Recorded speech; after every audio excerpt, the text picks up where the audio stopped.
नमस्कार दोस्तों, मैं नाम राहुल। तो दोस्तों आप सबके लिए ये जो वीडियो वो ज़्यादा इंपॉर्टेंट होने वाली है। अगर आपका बीएसटीसी का इस बार का एग्जाम है जी हाँ दोस्तों, क्योंकि आज की वीडियो के अंदर हम बात करने वाले हैं बीएसटीसी के वो महत्वपूर्ण क्वेश्चन जो आपसे इस बार के एग्जाम के अंदर पूछा जा सकता है। तो दोस्तों बिना किसी देरी के वीडियो को स्टार्ट करते हैं। एंड दोस्तों सबसे पहला जो क्वेश्चन है वो आपको अपने इसमें दिख रहा होगा कि राजस्थान के किस क्षेत्र में होली के अवसर पर पुरुषों द्वारा वृत्ताकार नृत्य हाथों में चंग लेकर किया जाता है। नहीं कि आपको बताने की राजस्थान का ऐसा कौन सा क्षेत्र है जहाँ पर जब होली का अवसर आता है, कि जब होली आती है तब पुरुषों द्वारा वृत्ताकार नृत्य जो किया जाता है वो हाथों में चंग लेकर किया जाता है। दोस्तों बात करें यहाँ पर ऑप्शन की, सबसे पहला ऑप्शन मिल रहा है वो आपको मिल रहा है शेखावटी, उसके बाद में दिया हुआ है आपका पर मारवाड़, उसके बाद में दिया हुआ है आपका पर मेवात, उसके बाद में दिया हुआ है आपका पर हाड़ौती। दोस्तों मैं आपको बता दूं आपका जो यहाँ पर करेक्ट आंसर होगा वो होगा आपका यहाँ पर शेखावटी, यानी कि ऑप्शन जो ए होगा वो हमारा करेक्ट आंसर होगा। आई होप आपने ऑप्शन ए बताया होगा, जिन भी भाई बहनों ने ऑप्शन ए बताया था उन सबका करेक्ट है। ठीक है, बढ़ते आपके अगले क्वेश्चन तरफ। दोस्तों अगला जो क्वेश्चन है वो आपको अपने इसमें दिख रहा होगा कि अग्नि नृत्य का उद्गम राजस्थान के किस जिले से हुआ था।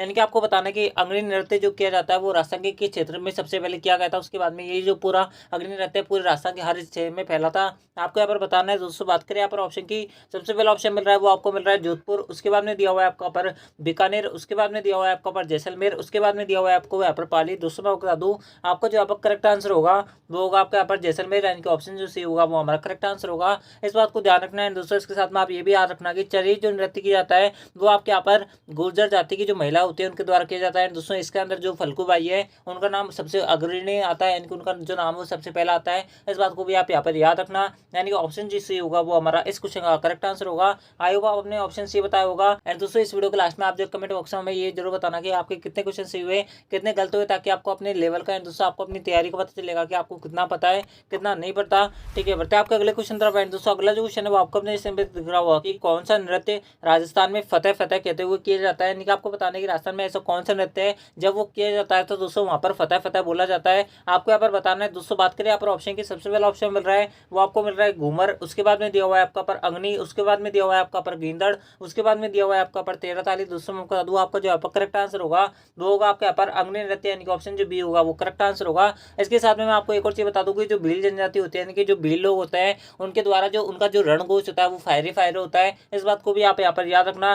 फायरे फायरे जो रणघोष होता है वो आपके यहाँ पर भील जनजाति द्वारा किया जाता है। आप जो कमेंट बॉक्स में बताओ कि फायरे फायरे जनजाति यानी कि जो भील जनजाति है वो राजस्थान के किस हिस्से में सबसे ज्यादा पाई जाती है। आप जो कमेंट बॉक्स में हमें इसका आंसर बताओ, यानी कि ऑप्शन जो बी होगा वो हमारा इस क्वेश्चन का करेक्ट आंसर होगा। आई होप आपने ऑप्शन बी बताया होगा। ठीक है, बढ़ते आपका अगले क्वेश्चन तरफ। दोस्तों अगला जो क्वेश्चन है वो आपको अपने इसमें दिख रहा होगा कि राजस्थान के लोक संत पीपा के बचपन का नाम क्या था। यानी कि आपको बताने के लोक संत के नाम से जो पीपा जी फेमस है, यानी कि जो लोक संत पीपा जी था उनका यहाँ पर जो बचपन का नाम था वो क्या था, आपको यहाँ पर बताना है। दोस्तों बात करें यहाँ पर ऑप्शन की, सबसे पहला ऑप्शन मिल रहा है वो आपको मिल रहा है पीपानंद, उसके बाद में दिया हुआ है आपका पर प्रताप सिंह, उसके बाद में दिया हुआ है आपका पर उदय सिंह, उसके बाद में दिया हुआ है आपको यहाँ पर इनमें से कोई नहीं। दोस्तों मैं आपको बता दूं आपका जो यहाँ पर करेक्ट आंसर होगा वो होगा आपका यहाँ पर ऑप्शन बी प्रताप सिंह जो होगा वो हमारा करेक्ट आंसर होगा। इसके साथ में आप याद रखना कि संत पीपा जो थे इनके जो गुरु का नाम था वो रामानंद था। एंड दोस्तों इसके साथ में इन्होंने अपना सारा कुछ, यानी कि जितनी भी इनके पास धन दौलत थी, जितना भी इनका राजपाट था वो सब त्याग कर अपने जो यहाँ पर गुरु के चरणों में चले गए थे, यानी कि रामानंद के पास शिक्षा लेने चले गए थे। इस बात को आप यहाँ पर याद रखना।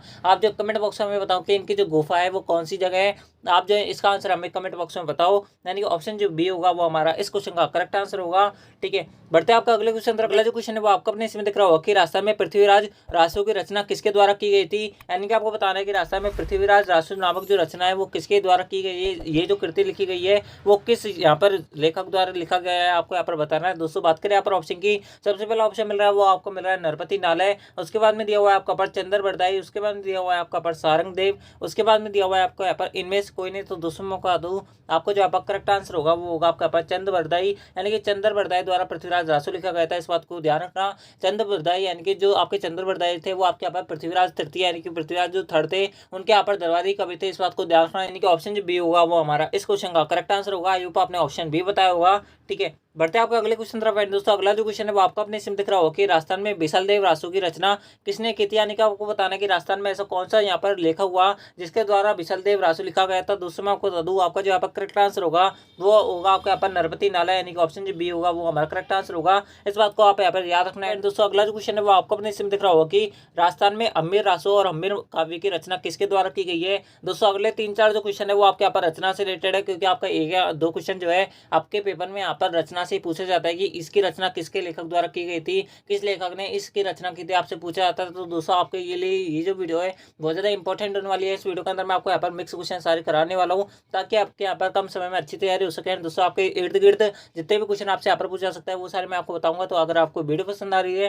तो वीडियो को लाइक कर देना, चैनल को सब्सक्राइब जो कर लेना, क्योंकि आप सबके लिए यहाँ पर इतनी मेहनत की जा रही है, आप सबको फ्री के अंदर पूरा जो कंटेंट है वो प्रोवाइड करवाया जा रहा है। तो दोस्तों आई होप आपने अब तक वीडियो को लाइक कर दिया होगा, चैनल को सब्सक्राइब जरूर कर लिया होगा। एंड दोस्तों अगर आपने पहले वाली वीडियो नहीं देखी है तो उनको जरूर देख लेना, ठीक है। बढ़ते हैं आपका अगले क्वेश्चन तरफ। एंड दोस्तों अगला जो क्वेश्चन है वो आपको अपने इसमें दिख रहा होगा कि राजस्थान में अम्मेर रासो और अम्मेर काव्य की रचना किसके द्वारा की गई है। दोस्तों मैं आपको बता दूं, अम्मेर काव्य और अम्मेर रासो जो थे इन दोनों की जो रचना की गई है वो आपके यहाँ पर सारंगदेव द्वारा की गई है। इस बात को आप यहाँ पर याद रखना, यानी कि ऑप्शन जो बी होगा वो हमारा करेक्ट आंसर होगा। इस बात को आप यहाँ पर याद रखना है, यानी कि ऑप्शन जो बी है वो हमारा करेक्ट आंसर है, ठीक है। बढ़ते हैं आपका अगले क्वेश्चन तरफ। दोस्तों अगला जो क्वेश्चन है वो आपको अपने दिख रहा होगा कि कर्क रेखा भारत के कितने राज्यों से होकर गुजरती है।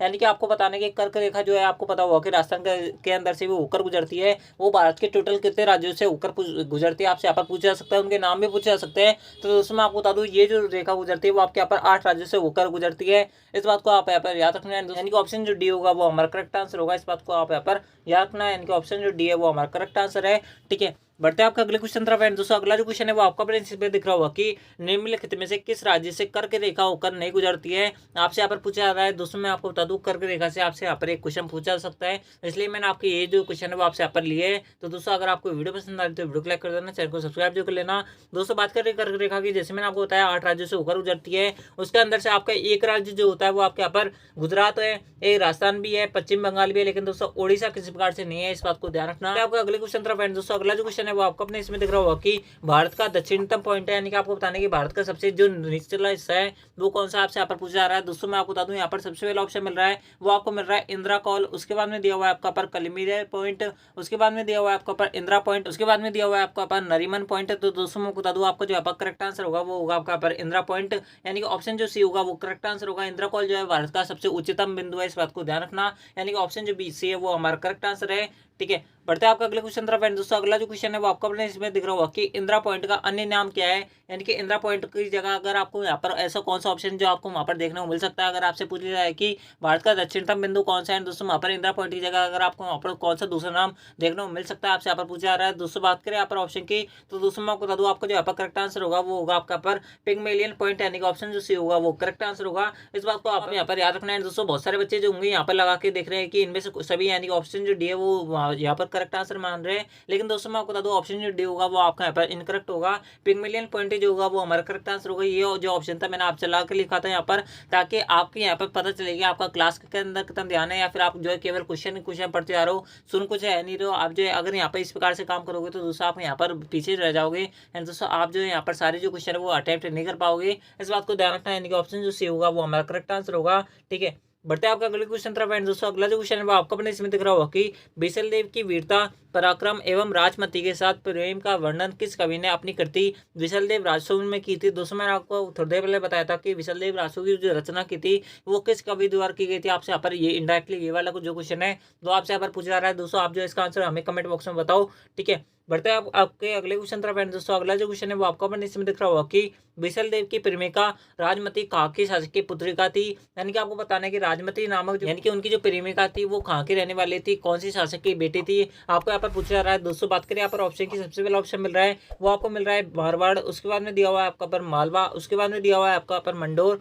उसके बाद में दिया हुआ है आपका पर दिल्ली। तो दोस्तों दिल्ली तो वैसे ही करेक्ट हो जाता, यानी कि ऑप्शन जो बी होगा वो करेक्ट आंसर होगा। दोस्तों मंडोर के बारे में बात करें तो दोस्तों मंडोर जो है वो आपके यहाँ पर जोधपुर के अंदर स्थित है, इस बात को ध्यान रखना, यानी कि जोधपुर के अंदर ये मंडोर आपको देखने को मिलेगा। दोस्तों मंडोर जो है इसके अंदर उत्तरी भारत का एकमात्र रावण मंदिर अवस्थित है, इस बात को ध्यान रखना। मंडोर जो है इसके अंदर रावण की पत्नी मंदोदरी यहाँ की रहने वाली थी, इस बात को ध्यान रखना है। दोस्तों मंडोर के अंदर कभी भी रावण का दहन नहीं किया जाता, इस बात को भी आप यहाँ पर याद रखना। एक क्वेश्चन के अंदर जितने क्वेश्चन बन सकता है मैं आपको यहाँ पर बताने का ट्राई कर रहा हूँ। एंड दोस्तों अब आपको कमेंट बॉक्स में बताना है कि विभीषण मंदिर जो है वो आपके यहाँ पर कौन से डिस्ट्रिक्ट के अंदर बना हुआ है राजस्थान के, इसका जो आंसर है वो आप हमें कमेंट बॉक्स में बताओ कि विभीषण मंदिर जो है वो राजस्थान के कौन से डिस्ट्रिक्ट के अंदर, कौन से हिस्से के अंदर अवस्थित है, इस बात को आप जो है कमेंट बॉक्स में बताओ। इसका आंसर इस वीडियो के लास्ट में मैं आपको यहाँ पर दे दूंगा, ठीक है। बढ़ते हैं आपका अगले क्वेश्चन तरफ। एंड दोस्तों अगला जो क्वेश्चन है वो आपको अपने इसमें दिख रहा होगा कि दलपति विजय द्वारा रचित ग्रंथ कुमार रासु में मेवाड़ के किस शासक की उपलब्धियों का वर्णन किया गया है। यानी कि आपको बताना है कि कुमार रासु जो है वो कौन से राजा से संबंधित है, आपको यहाँ पर बताना है। दोस्तों बात करें यहाँ पर ऑप्शन की, सबसे पहला ऑप्शन मिल रहा है वो आपको मिल रहा है बीसल देव, उसके बाद में दिया हुआ है आपका पर महाराजा राज सिंह, उसके बाद में दिया हुआ है आपका पर पृथ्वीराज चौहान तृतीय, उसके बाद में दिया हुआ है आपका पर अमीर देव। तो दोस्तों जैसे कि मैंने आपको बताया पृथ्वीराज चौहान तृतीय जो थे इनके जो दरबारी कवि थे वो आपके यहाँ पर चंद्र बरदाई थे, लेकिन दोस्तों किसी प्रकार से ये जो आंसर था वो आपके यहाँ पर नहीं हो सकता था। अमीर देव के राज दरबार जो थे उसके अंदर आपके यहाँ पर कवि नहीं थे, इस बात को ध्यान रखना। यानी कि ऑप्शन जो बात करें तो दोस्तों ऑप्शन जो बी होगा वो करेक्ट आंसर होगा। बीसल देव से संबंधित जो आपके यहाँ पर कवि थे वो आपके यहाँ पर नरपति नाले थे, आपको पता होगा। इस बात को मैंने आपको यहाँ पर 4 से 5 बार बताया, यानी कि ऑप्शन जो बी होता है वो हमारा करेक्ट आंसर होगा। जो यहाँ पर कॉमन सेंस का भी अपना इस्तेमाल कर सकते थे, यानी कि ऑप्शन जो बी है वो हमारा करेक्ट आंसर है। ठीक है, बढ़ते हैं आपके अगले क्वेश्चन तरफ। दोस्तों अगला जो क्वेश्चन है वो आपको अपने इसमें दिख रहा होगा कि कुमार रासु ग्रंथ की रचना किसने की थी। यानी कि आपको बताना है कि कुमार रासु के जो रचयिता है वो कौन थे, आपको यहाँ पर बताना है। दोस्तों बात करें यहाँ पर ऑप्शन की, सबसे पहला ऑप्शन मिल रहा है वो आपको मिल रहा है जयनक, उसके बाद में दिया हुआ है आपका पर दलपति विजय, उसके बाद में दिया हुआ है आपका पर ईश्वर दास, उसके बाद में दिया हुआ है आपका पर विजयनाथ देथा। दोस्तों मैं आपको बता दूं आपका जो करेक्ट आंसर होगा वो होगा आपका पर दलपति विजय, यानी कि ऑप्शन जो बी होगा वो करेक्ट आंसर होगा। इस बात को ध्यान रखना है दोस्तों। विजयनाथ देथा की यहाँ पर कौन सी पुस्तक लिखी गई थी इनके द्वारा, आप जो कमेंट बॉक्स में बताओ। ठीक है, यानी कि ऑप्शन जो बी होगा वो हमारा इस क्वेश्चन का करेक्ट आंसर होगा। ठीक है, बढ़ते हैं आपका अगले क्वेश्चन तरफ। दोस्तों अगला जो क्वेश्चन है वो आपको अपने इसमें दिख रहा होगा कि पृथ्वीराज विजय ग्रंथ की रचना किसके द्वारा की गई है। यानी कि आपको बताना है कि पृथ्वीराज विजय नामक जो ग्रंथ है इसके जो रचयिता है, इसके जो लेखक है वो आपके यहाँ पर पूछा जा रहा है कि कौन थे। दोस्तों मैं आपको बता दूं आपको जो यहाँ पर करेक्ट आंसर होगा वो होगा आपका यहाँ पर जयनक। जैसे कि मैंने आपको बताया दलपति विजय द्वारा कुमार रासु लिखा गया था, चंद्र बरदाई द्वारा रासु लिखा गया था, ईश्वर दास द्वारा कौन सा जो रचना थी वो आपके यहाँ पर लिखी गई थी, आप जो कमेंट बॉक्स में बताओ। यानी कि ऑप्शन जो डी होगा वो हमारा करेक्ट आंसर होगा। ठीक है, बढ़ते हैं आपका अगले क्वेश्चन तरफ। दोस्तों अगला जो क्वेश्चन है वो आपको अपने इसमें दिख रहा होगा कि राजस्थान में बूंदी के महाराव राम सिंह के दरबारी कवि कौन थे। यानी कि आपको बताने कि महाराव राम सिंह के जो दरबारी कवि थे उनका नाम क्या था, आपसे यहाँ पर पूछा रहा है। दोस्तों बात करें यहाँ पर ऑप्शन की, सबसे पहला ऑप्शन मिल रहा है वो आपको मिल रहा है पद्मनाभ, उसके बाद में दिया हुआ है आपका पर सूर्यमल मिश्रण, उसके बाद में दिया हुआ है आपका पर विजयनाथ देथा, उसके बाद में दिया हुआ है आपका पर ईश्वर दास। दोस्तों मैं आपको बता दूं आपको जो यहाँ पर करेक्ट आंसर होगा वो होगा आपका यहाँ पर सूर्यमल मिश्रण, यानी कि ऑप्शन जो बी होगा वो हमारा करेक्ट आंसर होगा। इस बात को आप यहाँ पर याद रखना, यानी कि ऑप्शन जो बी है वो हमारा करेक्ट आंसर है। ठीक है, बढ़ते हैं आपके अगले क्वेश्चन तरफ। दोस्तों अगला जो क्वेश्चन है वो आपको अपने इसमें दिख रहा होगा कि कानड़ देव प्रबंध ग्रंथ के रचयिता कौन थे। यानी कि आपको बताना है कि कानड़ देव प्रबंध नामक जो ग्रंथ था इसकी जो रचयिता, इसके जो यहाँ पर लेखक थे, आपसे पूछा रहा है कि कौन था। दोस्तों मैं बता दूं कानड़ देव जो प्रबंध था वो आपके यहाँ पर पद्मनाभ द्वारा लिखा गया था, इस बात को ध्यान रखना है। दोस्तों मैं आपसे यहाँ पर जितनी भी रचना बता रहा हूँ आपको ये सारी मोस्ट इंपोर्टेंट रचना है, इसलिए आप जो है इनको ध्यान से पढ़ना है। दोस्तों अगर आपको याद नहीं होती तो दोस्तों आप जो कॉपी में इनको लिखना 5 से 6 बार इनको पढ़ना, सारी जो चीज़ें वो आपके यहाँ पर याद हो जाएगी। आपको पता होगा कि अब आपके एग्जाम में ज़्यादा टाइम नहीं बचा है, आपके पास बहुत कम समय शेष है जिसके अंदर आप अपनी जो तैयारी है वो बेहतर कर सकते हो। दोस्तों अगर पहले वाली वीडियोस नहीं दिखे तो उनको जरूर देखना, तभी आपके यहाँ पर अपनी जो लेवल है आपका यहाँ पर बढ़ पाएगा। दोस्तों आप अपने कॉलेज के अंदर एक जो सीट है वो पक्की कर पाओगे। आपको जैसे पता होगा कि वर्तमान में कंपटीशन बहुत ज्यादा है, तो दोस्तों एक सीट के लिए बहुत सारे बच्चे जो है वहाँ पर अप्लाई करते हैं। दोस्तों उन बच्चों में से अगर आपके यहाँ पर कम नंबर आते हैं तो दोस्तों आपको यहाँ पर सीट मिलना कठिन हो जाएगा, यानी कि आपको जो सीट मिलने के चांसेस होता है वो बहुत कम हो जाते हैं। तो दोस्तों इसलिए आपको यहाँ पर पढ़ना पड़ेगा। दोस्तों पढ़ने के लिए भी आपको ये जो चैनल है वो बेस्ट दे रहा है। आपके यहाँ पर 25-26 क्लासें हमने अपलोड कर रखी है, अगर आपने उनको नहीं देखा तो उनको जरूर देख लेना है। दोस्तों इसी चैनल के प्लेलिस्ट वाले ऑप्शन पर आपको जितनी क्लासेस है वो आपके यहाँ पर एक फ्रेम के अंदर एक जो सीरीज है उसके अंदर आपको देखने को मिल जाएगी। तो दोस्तों अगर आपने पहले वाली वीडियोस नहीं देखी है तो उनको जरूर देखना। ठीक है, बढ़ते हैं आपका अगले क्वेश्चन तरफ। दोस्तों अगला जो क्वेश्चन है वो आपको अपने इसमें दिख रहा होगा कि राजस्थान में प्रसिद्ध वेली कृष्ण रुक्मणी री की रचना किसने की थी। एंड दोस्तों मैं आपको इसका आंसर बताऊं इससे पहले आपका आंसर आ जाना चाहिए। इसके साथ में आप जो कमेंट बॉक्स में बताओ कि ये जो यहाँ पर शासक थे, यानी कि इसके जो रचनाकार थे वो शासक जो थे वो कौन से जिले से थे, यानी कि कौन से हिस्से से यहाँ पर इन्होंने राज किया था, कौन से क्षेत्र के अंदर, राजस्थान के किस क्षेत्र के अंदर इनके द्वारा शासन किया गया था। आप जो कमेंट बॉक्स में बताओ इनके जो पिताजी थे उनका क्या नाम था, इनके जो भाई थे उनका क्या नाम था, आप जो कमेंट बॉक्स में इसका आंसर बताओ। दोस्तों बात करें इस क्वेश्चन के, तो दोस्तों मैं आपको बता दूं यहाँ पर लिखा हुआ है कि वेली कृष्ण रुक्मणी री। तो दोस्तों आपको एक ही नाम यहाँ पर याद रखना है, वेली कृष्ण रुक्मणी री जो रचना है वो आपके यहाँ पर राठौर पृथ्वीराज द्वारा की गई थी, इस बात को ध्यान रखना है। दोस्तों मैं आपको बता दूं ये जो क्वेश्चन है वो आप सबके लिए यहाँ पर इस बार के एग्जाम के लिए स्टार मार्क वाला क्वेश्चन है। दोस्तों आपसे इस बार के एग्जाम के अंदर पूछा सकता है, 99% चांस है कि आपसे इस बार के एग्जाम के अंदर ये क्वेश्चन पूछा है। तो दोस्तों आप जो इस क्वेश्चन को जरूर से याद रखना। मैं आपको यहाँ पर इतनी सारी रचना बता दी, लेकिन दोस्तों एक के अंदर भी इंपॉर्टेंट नहीं लगाया।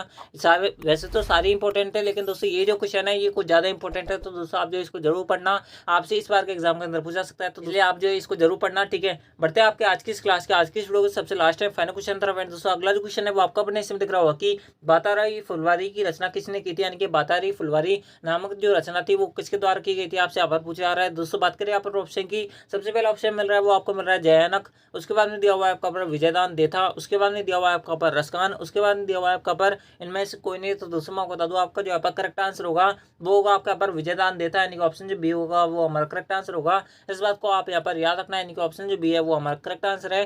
ठीक है, तो दोस्तों इस प्रकार से ये थे आपके यहाँ पर बीएसटीसी के मोस्ट इंपोर्टेंट क्वेश्चन जो आपसे यहाँ पर इस बार के एग्जाम के अंदर पूछा जा सकते हैं। आई होप आपने इस वीडियो को शुरू से एंड तक देखा होगा। अगर आपको वीडियो पसंद आए तो वीडियो को लाइक कर देना, चैनल को सब्सक्राइब जरूर कर लेना है। दोस्तों के साथ मैं आपको बता दूं किसी भाई बहनों को अगर इसकी पीडीएफ चाहिए हो तो आप जो टेलीग्राम चैनल को ज्वाइन कर लेना, वहाँ से आपको ये जो पीडीएफ है वो फ्री ऑफ कॉस्ट है, यानी कि बिना पैसे के आपको यहाँ पर देखने को मिल जाएगी। इससे पहले हमने बहुत सारी जो पीडीएफ है वो आपके यहाँ पर अपलोड कर रखी है, उनको आप यहाँ पर प्रैक्टिस सीट के रूप में यहाँ पर लगा सकते हो, जिससे आपको अपने लेवल का आपको अपने स्तर का पता चल जाएगा। एंड दोस्तों अगर आपकी तैयारी अच्छी नहीं है अब भी तो दोस्तों आप जो पहले वाली क्लास जरूर लगाना। मैं आपको बोल रहा हूँ अगर आपके यहाँ पर अच्छे नंबर नहीं आए तो दोस्तों मेरा नाम बदल लेना, तो आपके अच्छे जो नंबर है वो आराम से आएंगे अगर आप ये सारी जो क्लासेज वो आप यहाँ पर रेगुलर देखोगे। तो दोस्तों आई होप आपने इस वीडियो को शुरू से एंड तक देखा होगा, आपने इसको आपको इस वीडियो के अंदर मजा आया होगा। तो दोस्तों आज की इस वीडियो के अंदर बस इतना ही।